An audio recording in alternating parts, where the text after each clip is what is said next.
দেশকে ফিরিয়ে নিয়ে এসছে।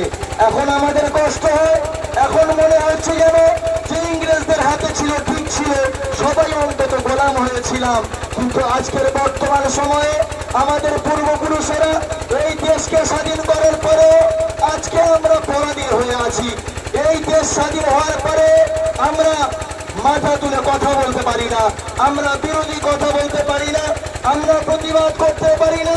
কেউ যদি প্রতিবাদ করে, এই সরকার এই প্রশাসন হয় তাকে মিথ্যা কেস দিয়ে লকাপের মধ্যে ঢুকিয়ে দেবে, নালে জেলের মধ্যে ঢুকিয়ে দেবে।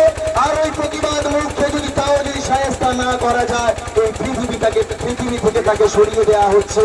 সেই জন্য আপনাদেরকে বলবো, আর যেন এই ঢোলাতে কোনো অবস্থিতি না হয়, সেই প্রস্তুতি আমাদেরকে নিতে হবে।